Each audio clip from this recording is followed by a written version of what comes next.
그냥 악플 달리는 거 아니에요? 댓글이 잘 안 그게 달아요. 댓글이 있잖아요. 조회수가 막 4천인데도 사람들이 댓글을 잘 안 달아요. 그 경기 필보이 할 때 진짜 네. 그거를 많이 기대했었거든요. 네. 근데 생각보다 그렇게 댓글이. 댓글은 제가 그런데 달아, 이번에는 많이 달릴 것 근데, 같아요. 네. 역시 안 달리면 그건 저희 탓이 아닌 거죠.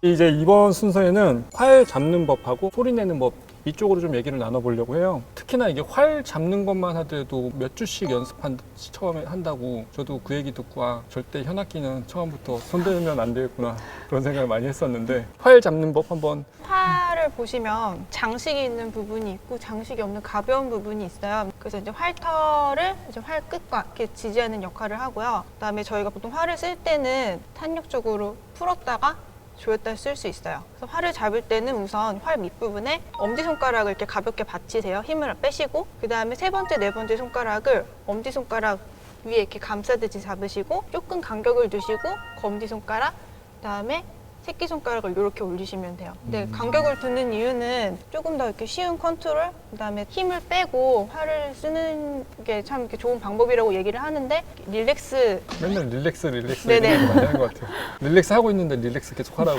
어떤 운동을 해도 항상 이렇게 몸을 긴장을 풀고 릴렉스하는 게 참 중요하잖아요. 릴렉스를 반성해서. 위해서 저희가 손가락 간격을 두고 활을 잡는 편이에요. 지금 활털은 보통 뭘로 만들어요? 말 꼬리 털로 만드는데 네. 이게 참 유래가 재밌는 게 현악기는 처음에 이렇게 소나 양의 창자로 이렇게 만들어서 뜯는 걸로 시작을 했대요. 그런데 이제 저희가 생각했을 때 활은 유럽 쪽에서 만들어진 거 아니야? 라고 생각하실 수도 있는데 원래는 페르시아나 네. 인도 쪽의 아시아 지방에서 처음 쓰기 시작을 했대요. 이제 그 이유는 말을 키우는 유목 생활을 하잖아요. 그래서 이제 찾다가 조금 더 이제 음을 더 길게 유지시키고 표현을 훨씬 더 자유롭게 할 수 있는 그런 매체를 찾다가 말꼬리가 가장 적합한 것 같다고 생각을 해서 그때부터 말꼬리 털을 썼다고 해요. 그럼 이거는 이제 뭐 염색해가지고 좀 색깔을 빼고.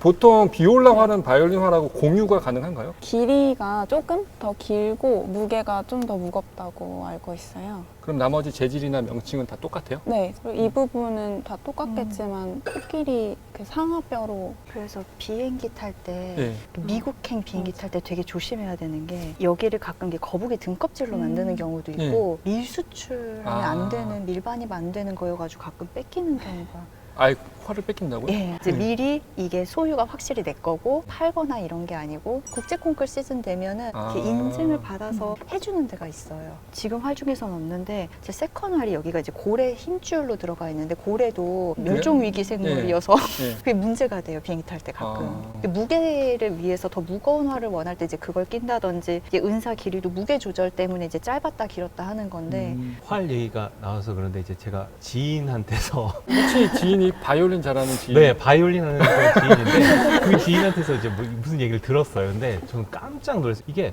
백가트라고 하는 그다음에 뚜르트라고 하는 활 이름이에요. 활 이름인데 가격을 말씀을 드리면 5천만 원, 6천만 원 정도, 6천, 7천 그 정도에 해당하는데 그게 부러진 활, 수리된 거. 그러면 그게 안 부러진 활은 그러면 가격이 어떻게 되냐고요? 1억이 넘는 그런 가격이라 하더라고요. 그래서 경기필 정모 악장님이 한 번은 찰콥스키 심포니를 하시다가 활이 부러졌다고 그래요. 연주 중에 활이 그래요? 알고 계시네요. 네. 활패스죠. 활패스. 활패스 하셔가지고 연주를 무사히 끝나시긴 하셨다고 그러더라고요. 근데 그 부러진 활을 수리해서 지금까지도 잘 사용하고 계신다고 그러시더라고요. 그래서 이렇게 수리된 활을 뭐 연주하는데 기능상 그렇게 뭐 큰 무리가 없다고 그런 재밌는 여기 나무가 완전히 부러졌는데 그 온전히 힘을 받을 수 있게 수리가 뭐 가능한 활이 부러졌든지 아니면 뭐 활털 그 끝부분이 이렇게 뭐 됐던지 뭐 그런 부러진 위치에 따라서 좀 달라요. 네, 위치에 따라 그렇죠. 너무 심하게 부러뜨리면 뭐 그거는 뭐 어떠했지만 저도 제 처음에 첼로로 시작을 했었는데 첼로를 처음에 하셨어요? 네, 저는 이게 제 갈 길이 아니라는 걸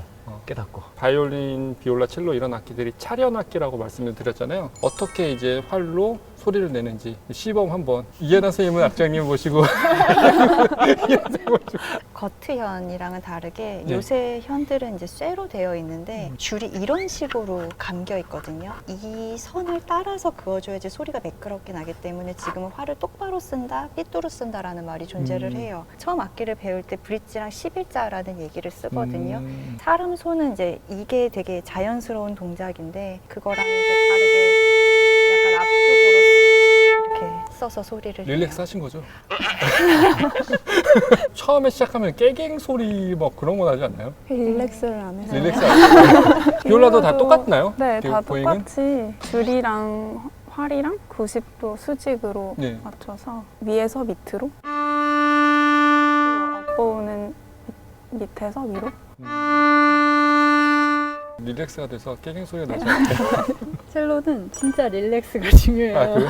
자세 자체가 이제 바이올린이나 비올라는 목에 이렇게 끼고 이렇게 편안한 상태가 아니잖아요. 조금. 불편하세요?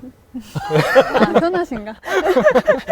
앉아있는 이 상태 자체로 네. 원리는 똑같은데요. 저희도 이제 브릿지에 평행하게 음. 팔을 놓고 몸을 옆으로 당긴다고 생각하시면 아. 소리가 릴렉스 돼서 잘 납니다. 또 이제 궁금한 게 다른 악기엔 좀 개념이 없는데 포지션이라는 개념이 있더라고요, 현악기에. 피아노 같은 경우에는 이제 고정 음정이고 관악기 같은 경우에도 어떤 운지법을 했을 때 공기 양에 따라서 좀 음정이 오르내리락은 할 수 있지만 또 기본 나오는 음이 있는데 저는 그냥 여기 어딘가에 음정이 있는 거거든요. 네. 그래서 일단 처음 배울 때는 이제 가장 몸에서 이제 멀리 떨어진 데서부터 시작을 하는데 이제 위에 있는 거 잡을 때 어떤 규칙성을 만든 게 포지션인 것 같아요. 예전에는 이제 지판도 짧고 뭐 예. 바하시 대곡이나 뭐 비발디 보면 뭐 올라가봤자 이제 이 정도인데 예. 지금 보는 악기들은 거의 18세기에 이제 개량이 되어 있는 상태예요. 왜냐면 그 전에는 연주 장소가 다 방 안 그렇게 큰 소리도 필요 없었고 근데 이제 대극장용으로 바뀌면서 지판도 많이 길어지고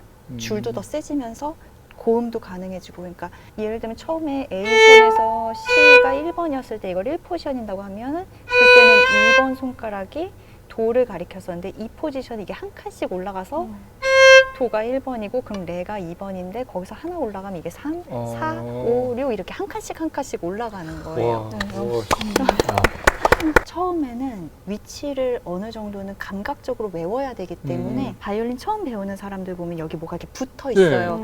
허공에서 잡아야 되는데 여기에서 여기 길이 절반쯤에 옥타브 하모닉스가 있고 이제 그 비율 따라서 음정이 나오는 거거든요. 여기서부터 여기 길이가 변하지 않기 때문에 스티커로 어딘가를 붙여 놓으면 그 음정이 거의 나와요. 그래서 첫 번째 거를 잡으면 보통 이제 1포지션, 두 번째 게 2포지션, 3포지션 하는데 어느 정도 배우고 계속 하다 보면 위치가 기억이 나고 음정도 이제 귀로 기억을 할 수 있게 되면서 그때부터는 이거를 의지하지 않아도 귀로 듣고 이제 잡을 수 있는 거고 그래서 처음에는 이게 어느 포지션 몇 번으로 잡아야 돼라고는 하는데 또 그렇게 익숙하게 하다 보면 이제 몇 포지션인지는 거의 생각 안 하고 음정을 보면 그냥 잡게 되는 저는 첼로 배웠었을 때 네. 활에도 활 중간에도 테이프를 붙였었어요. 반만 쓰라고 하는 거 그거를 익히기 위해서 그래서 여기도 붙였었고 여기도 여러 군데 첼로.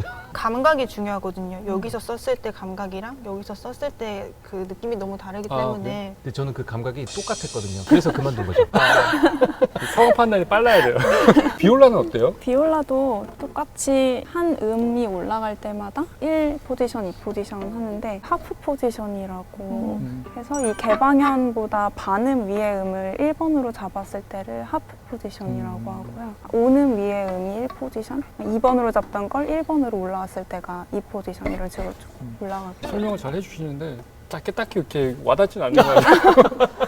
저희가 포지션을 위해서 쓸수록 소리에 낼 수 있는 그 캐릭터 컬러가 좀 바뀌거든요. 색깔이. 포지션마다요? 네, 그러니까 예를 들면은 베토벤의 에그몬트 서곡도 이렇게 얇은 줄에서 가벼운 소리를 낼 수도 있지만 G선에서 훨씬 네. 굵은 줄에서 되게 두꺼운 소리를 낼 수가 있어요. 웅장하고. 작곡가 일부러 어떤 특정 현에서 그거를 연주하라고 하기도 하잖아요. 그렇죠. 작곡가가 하는데 대부분 지휘자 마음이에요. 지휘자가 원하는 어떤 색깔, 예. 원하는 그런 음색, 요거에 따라서 뭐 포지션을 다르게 잡아달라, 업으로 해달라, 다운으로 해달라. 이게 뭐 너무너무나 다 다르고 지휘자랑 의견이 안 맞을 때는 어떻게 하세요? 가위바위보. 보통 그런 거는 이제 지휘자님이 보행을 좀 어느 정도 정해주시긴 하시죠. 그것도 지휘자마다 달라요. 저는 예를 들어서 악장님한테 다 맡기는 편이거든요. 근데 네, 여기까지. 첼로 포지션 좀 다를 것 같아요. 첼로도 여기 아래에서는 한음이 올라가면 한 포지션씩 올라가는데 다른 악기랑 다르게 엄지를 올려서 하는 포지션 하이 포지션, 덤 포지션이라고 하는데요. 엄지를 씁니다. 위에 가면 많은 곡들이 사실 위에서 할 때도 꽤 많아요. 하이든 D. 아, 네. 네. 혹시 잠깐 안 돼요. 저 안 돼요.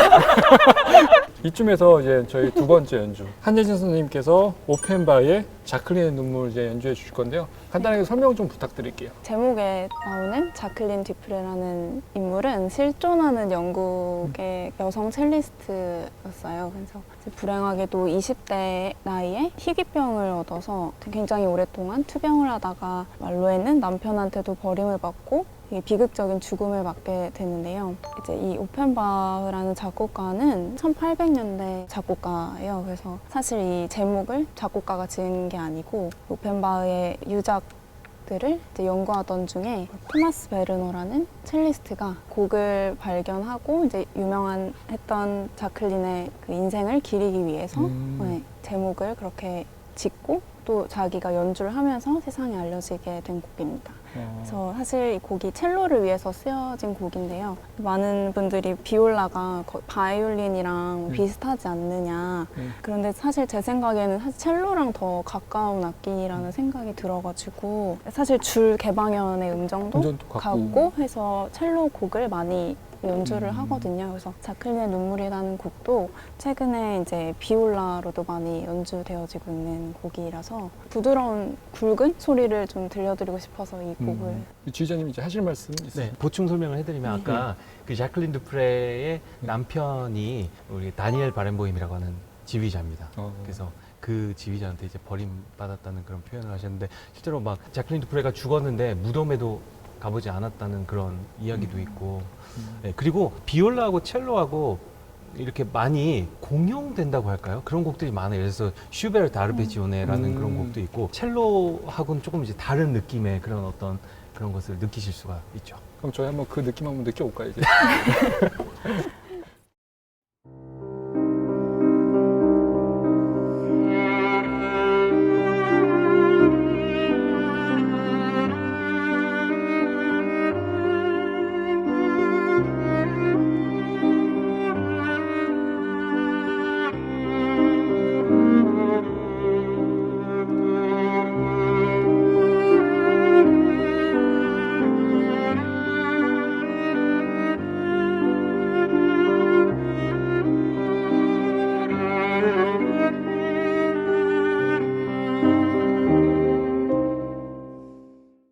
또 좋은 연주 들려주신 혜진 선생님.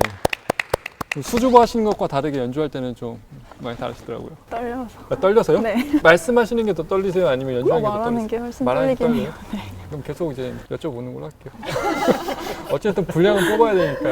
처음에 가장 이제 힘든 게 조율하는 거. 보통 이런 현악기는 너무 조율하는 게 힘들어서 선생님들이 그냥 대신 해주시는 경우가 많더라고요. 이렇게 조율한다 정도 설명해 주시면 좋을 것 같아요. 조율이라고 하는 게 귀도 귀지만 일정 손 힘이 좀 필요해요. 왜냐면 이게 너무 약하게 맞물려 있으면 연주할 때 끊임없이 내려갈 거고 네. 너무 꽉 껴있으면 이제 안 돌아가면 안 되는데 제가 알기로 아마 고등학교 입시 정도까지는 조율을 대신 해주는 사람이 입시장에 있을 정도로 늦게까지 안 되는 경우는 있는 것 같아요.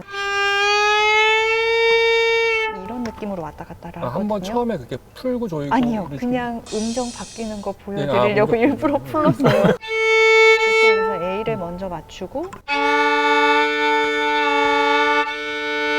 완전어도 울림이 나게 이제 튜닝을 하는데 이성 같은 경우는 이게 각도가 잘 안 나와요. 줄이 너무 얇아가지고 딱 맞는 음정을 잡기가 힘들어서 이렇게 감으면 올라가고 내려가고 이제 미세하게 조절을 할 수가 있어요. 처음에 A 기준으로 하는 건 지휘자님 보통 오케스트라에서 오보에가 담당을 하고 있죠. 처음에 오보에가 먼저 A 음을 정확한 내주고 오케스트라마다 다른데 처음에 A를 받으면 이제 목금 가는 악기가 조율을 하고요. 그 다음에 콘트라베이스. 저희 경기필 같은 경우도 그런 식이거든요. 콘트라베이스만 특별히 따로 조율하는 이유는 아무래도 가장 저음 악기다 보니까 조금 더 정확한 음정을 조율하기 위해서 오케스트라의 파운데이션이라고도 할 수 있거든요. 굉장히 중요한 저음을 담당하고 있으니까 그래서 정말 더 정확한 그런 조율을 위해서 콘트라베이스만 따로 그 다음에 악장님께서 이렇게 이렇게 하면은 이제 첼로서부터 비올라, 세컨 좀 바이올린. 저희도 이렇게 돌아가면서 비올라 한번 해볼까요? A 음이 제일 높은 음이기 때문에 높은 음부터 맞추고 그 다음에 팩으로 튜닝을 하게 되는데요.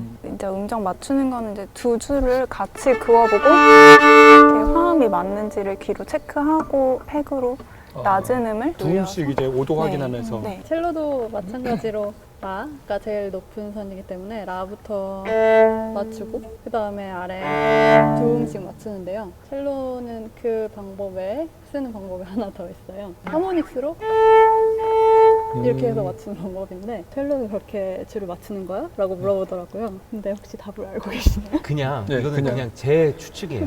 같은 음이니까 맞아요. 절대음감이거나 진짜 감이 정말 좋아야 되거든요. 또 첼로가 줄이 길어서 그런 것도 있겠지만 팔을 얼마나 세게 긋느냐에 따라서 엄청 세게 긁을 때랑 약하게 긁을 때랑 음정이 미세하게 다르기 때문에 하모닉스를 하면 말씀하신 것처럼 같은 하모닉스가 나니까 잠깐 생각나서 말씀하신 지휘자님께서 정답이신 그러게요. 정답은